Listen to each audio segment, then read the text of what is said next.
안녕하십니까. 뜨거운 호남을 만나보는 시간, 호남, 호남인의 배종호입니다.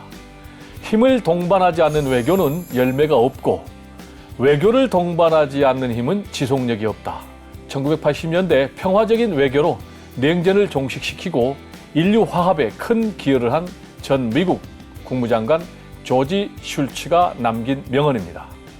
오늘 우리가 만날 주인공 역시 무려 40년 가까이 한국의 외교관으로 활동하면서 신뢰 외교로 전 세계에 대한민국의 위상을 크게 높이는 데 힘쓴 분입니다. 오늘의 주인공 화면으로 먼저 만나보겠습니다.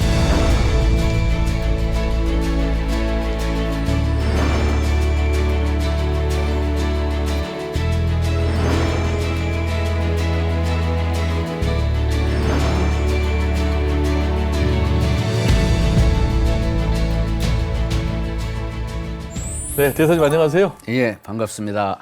저희가 미국에서 만났었죠. 한참 전이네요. 네, 20년이 훨씬 넘었는데 오늘 보니까 여전히 동안이세요. 감사합니다. 건강 비결은 어떻게 되시는지요? 규칙적으로 생활하면서 가급적 긍정적으로 마음을 갖고 삽니다. 운동을 많이 하시는지 아까 보니까 몸에 근육이 많더라고요. 그 정도는 아니고요. 짐에는 살짝 다니고 있습니다. 보니까 우리 대사님 이력이 정말로 화려하시더라고요. 주요 이력을 좀 잠깐 설명해 주실까요? 그래서 화려하기보다는 이제 외교관으로서는 일본에 한 3번 근무를 했고요. 3번이나. 예. 네. 1등 서기관, 참사관, 차석 공사 이렇게. 그리고 이제 미국에서 공부하고 총영사하고. 네. 그리고 이탈리아는 언어적으로 별로 인연이 없는데 하여튼 가서 근무를 했고, 가장 최근에는 교황청에 또 대사로 불림을 받아서, 영국도 하여튼 정부에서 잘 봐줘서 네. 제가 무슨 저거는 그때 윗분들이 발탁을 잘 해주셨다. 대사님 이제 쭉 성장 과정을 보면 예. 아무래도 주로 경상도 정권이었고 또 호남인인데 네. 이렇게 승승장구하신 좀 비결이 궁금합니다. 무슨 비결은 없고요. 다만 저는 그 지역을 의식하지 않고 일을 해왔고요. 네. 그리고 저를 또 발탁해 주신 분들도 그때 보면은 저는 그렇게 차별 같은 걸 받았다는 느낌이 없습니다. 네. 나중에 말씀드리겠지만 윗분들이 신뢰를 해 주셔서 네. 이 친구는 써야겠다 이런 경우가 많았었지 않나 그런 소위 회고를 해봅니다. 그렇군요. 예. 우리 대한민국의 외교관으로서 예. 국가의 위상을 높이기 위해서 정말 세계를 무대로 뛰셨는데 말씀하신 대로 작년에는 이제 주 교황청 대한민국 대사 임기를 맡으셨는데요. 이 주 교황청 대한민국 대사 역할이 어떤 건가요?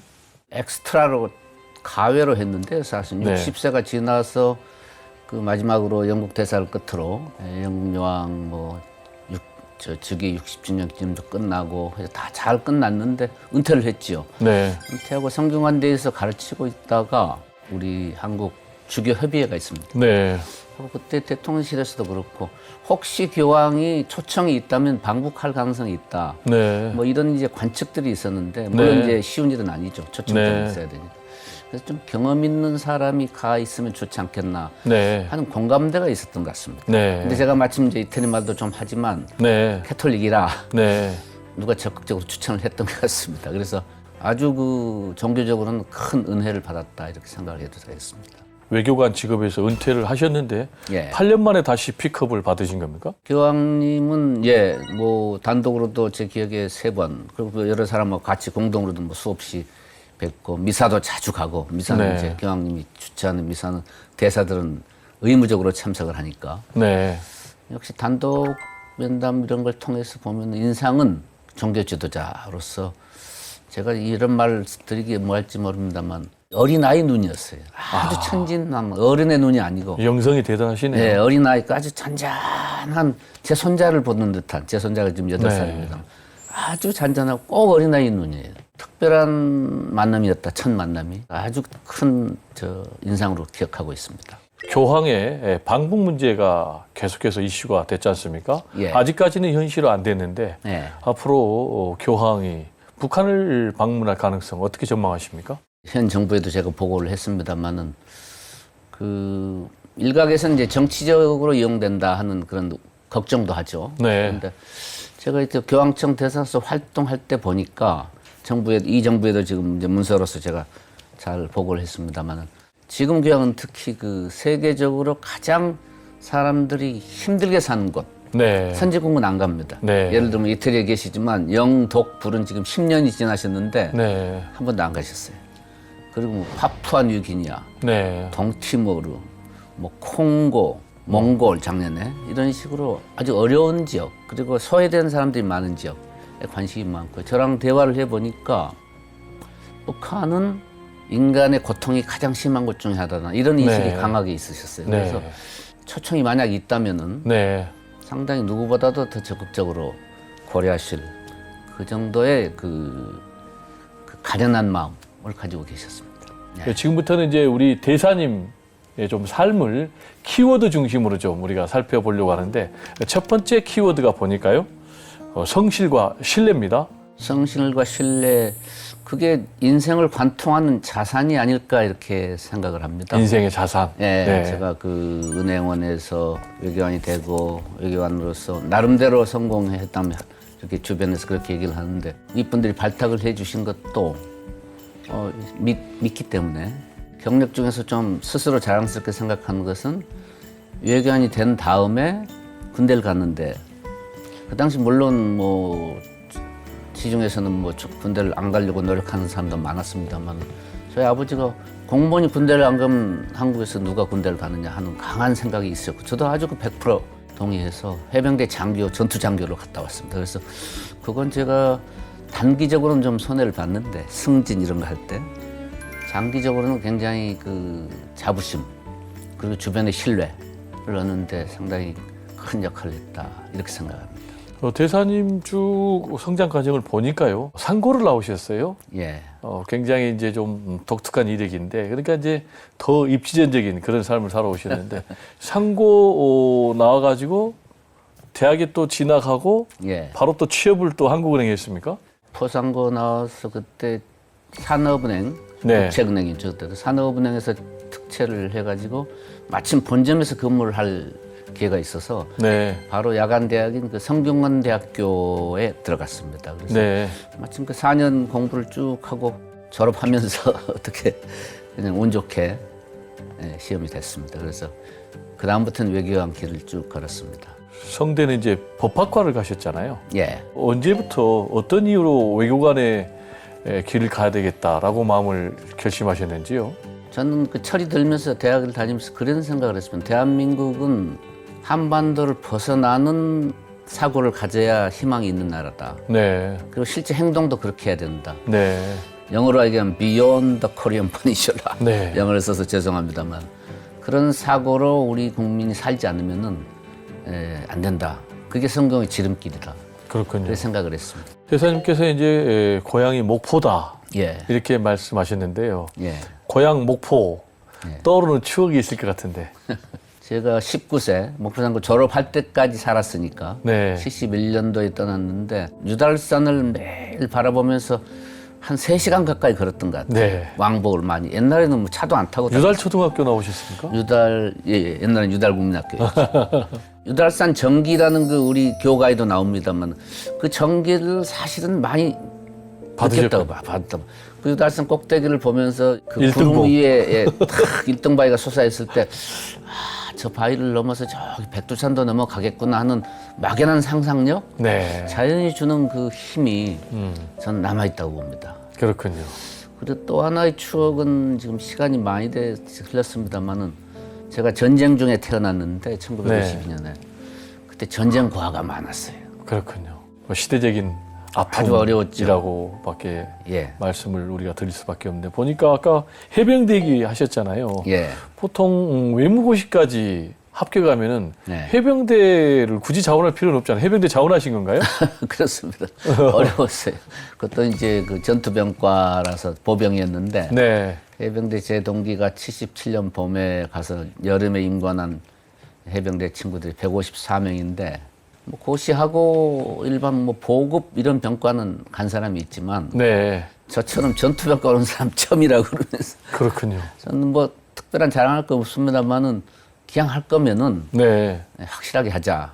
그래서 그 많은 자산이 됐다고 생각을 합니다. 우리 대사님의 두 번째 키워드를 살펴볼까 하는데 감사라고 돼 있네요. 첫 번째 키워드랑 사실 통한다고 보는데요. 네. 뭐 이렇게 70 넘어서 이렇게 부름을 받아서 이렇게 인터뷰할 수 있는 것도 너무 감사한 일이고 우리가 감사하죠. 감사한 일이고요. 외교관 하다 보면은 직접적으로 얘기합니다만은 꼭 희망지로 못 가는 경우가 많거든요. 네. 아까 저 앵커님께서 좋은 데만 다녔다 그러셨는데 제가 꼭 희망한 대로만 간 건 전혀 아닙니다. 아닌데 네. 이제 운 좋게 그리 됐는데 자기 지망하지 않은 데 가서 간 사람들은 불평을 많이 하고 네.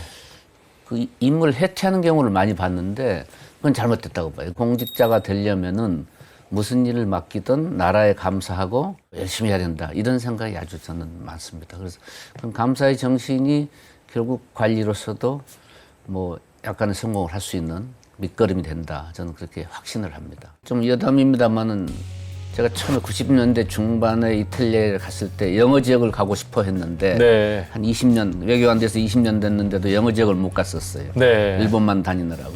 처음엔 당황하고 좀 불만이 있었죠. 네. 영어 지역을 희망을 했었습니다.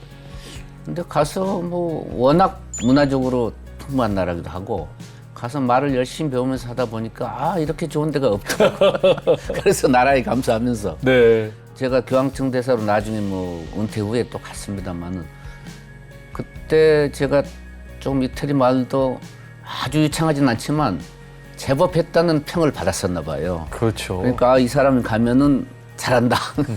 이런 그러니까 그걸 긍정적으로 받아들여야지 내가 왜 여기 왔나 이렇게 내가 왜 이것밖에 못하나 이런 생각은 아주 그 짧은 생각이다. 이 인연의 실타래가 있네요. 이태리에서 근무하셨으니까 리타이어하고 8년 뒤에 네. 결국 이제 교황청 대한민국 대사로 가신 인연이 또 됐군요. 꼭 나라뿐만 아니라 부모도 마찬가지죠. 그렇죠. 네, 부모도 마찬가지고 지금 이렇게 건강하게 뭐 걸어 다니면서 이렇게 부름을 받아서 또 대담할 수 있는 것도 너무 감사한 일입니다. 일본에 세 차례나 근무하면서 가장 기억에 남는 일이 어떤 건가요? 일본은 뭐 이제 우리 일반적으로 가깝고도 먼 나라 이제 이렇게 얘기하는데 제가 처음 근무가 85년에 케이오 대학에 공부하러 가서 90년까지 이제 공부 끝나고 90년까지 5년간 있으면서 아마 울었던 기억이 좀 많이 납니다. 울었던 네. 기억이 제1교포 제3세의 법적지에 관한 그 협상을 해서 사인을 했어야 됩니다. 왜냐하면 65년 양국이 국교 정상화를 할 때 1세, 2세, 2차 대전 끝나기 전에 가 있던 사람 그리고 전쟁 후에 가 있던 그 1세, 2세들이 부르는데 그거 말고 새로 태어날 세대 그 사람들 법적 지위가 정해진 게 없었어요. 나중에 정하자. 범죄자들한테 주로 하는 저거였는데 일본 사람은 안 하죠. 네. 지문 날인을 시키고 그럼 일본에서 태어나는 제3세한테도 시키고 외국인 등록증을 가지고 다니지 않으면 처벌하고 조사해서 일본 당국이 재입국 허가제를 가지고 있었어요. 그러니까 일본 당국이 못 들어오게 하면 못 들어가는 겁니다. 그래서 인권 문제로 봤죠. 그 당시 대사님이 장관을 지내시던 이원경 대사님이라고 훌륭한 네. 대사님이셨는데 88년, 89년 교섭할 때 대사가 앞장서서 대사도 아마 말씀드리면 관저에서 많이 우셨다고 그래요. 우리 3세 아무 죄 없는 3세들을 왜 그렇죠. 그렇게까지 범죄시하느냐 해서 근데 상당히 그 외무성 중심으로 특히 공안하고도 정말 그 정서적으로 많이 부딪히고 해서 결국은 따냈습니다. 미국도 근무하시고 일본도 근무하시고 뭐 이탈리아 뭐 다 여러 군데 근무하셨는데 영국 보면은 이제 선진국에서 주로 많이 근무를 하셨지 않습니까? 예. 그러면서 좀 느끼는 감이 좀 달랐다면서요. 아무튼 선진국에 근무하면은 좀 더 배우는 게 많다고 우리가 일반론으로 얘기할 수 있죠. 네. 선진국들은 공통점이 저한테 한마디로 말하면 보통 노블리스 오블리주 이런 용어를 쓰죠. 그러니까 네. 지배 계급, 상류 계급의 의무감이라고 그럴까. 그런 게 철저하다. 네. 그건 뭐 공통점입니다. 예를 들면은 전쟁이 난다. 그러면은 상류 계급, 사회 지도층이 먼저 전선으로 나갑니다. 리드합니다. 장교가 됩니다. 전쟁 때 몸을 던져서 앞장서서 싸우러 나가는 걸 아주 이거 가장 큰 명예로 보거든요. 네. 예를 들면 제가 공부를 해보니까 6.25 때, 한국전쟁 때 미군이 제일 많이 왔고 그다음에 영국군이 많이 왔는데 미군 장성의 아들들이 한국전에 몇 명이나 참전했을 것 같아요. 우리 앵커님한테 한번 제가 질문을 던지고 싶습니다. 미국 장생들. 네. 제가 미국 보니까 장성의 자제로서 한국전쟁 참전한 군인들. 뭐 상당히 많던데 수백 명 되던데요. 그렇습니다. 네. 제가 본 논문이 보니까 132명이더라고요. 네. 장군의 아들들. 네. 물론 전사도 많이 했죠. 벤플리트 사령관, 여기 사령관 아들이 저 압록강 쪽에서 비행기 몰다가 실종되기도 하고. 미국은 사회 주도층이 되려면 그런 그 공동체의 위기에 있을 때, 나무나라 공동체죠. 물론 세계의 자유세계의 문제로서 자기들이 봤겠지만 있을 때 솔선수범해서 먼저 나갑니다.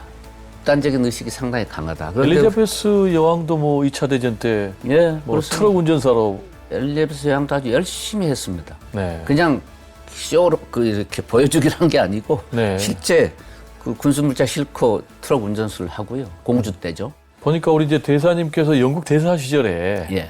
영국 군들이 이제 우리나라에 6.25 때 참전했는데 그 참전비가 없는데 예. 그걸 또 만드셨다면서요. 자그만 공이라고 자부해도 되겠습니다. 다른 나라 참전국들은 다 있었거든요. 있는 걸로 아는데 2010년이 이제 6.25 발발 60주년 해서 우리가 고맙다고 참전용사들 불러다가 이제 큰 파티도 하고 했는데 막상 참전 기념비는 없더라고요. 딱 영국만 없었어요. 그래서 문제시 삼았더니 영국 국방부나 외교부에게는 사실은 영국은 전쟁이 너무 많았기 때문에 웨스트민스터 지역에 가보면은 수많은 전쟁 기념물이 있습니다. 동상 아니면 그냥 물건으로 있는데 왜 없냐 했더니 솔직히 한국전은 영국을 위한 전쟁이 아니었다 이거예요. 그래서 제가 그러지 말고 서자 취급하지 말아라. 우리는 이거 엄청난 중요한 내가 한국 전쟁 때 태어난 사람이다 해서 외교부, 국방부까지는 쉽게 설득이 되는데 가장 중요한 건 지자체입니다. 웨스트민스터 디스트릭트.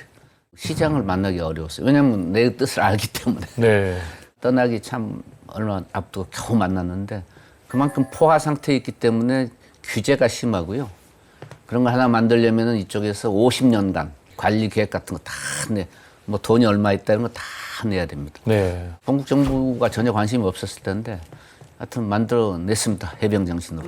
이제 세 번째 키워드 넓은 세상으로. 이건 어떤 의미입니까? 세계는 넓습니다. 지금은 이미 뭐 달나라까지 다니시기 때문에 그 의식을 그런 넘어서는 의식을 가지고 행동도 그렇게 해야 진짜로 호남인으로서 성공이 가능하고 의미가 있다. 네. 그리고 보니까 예.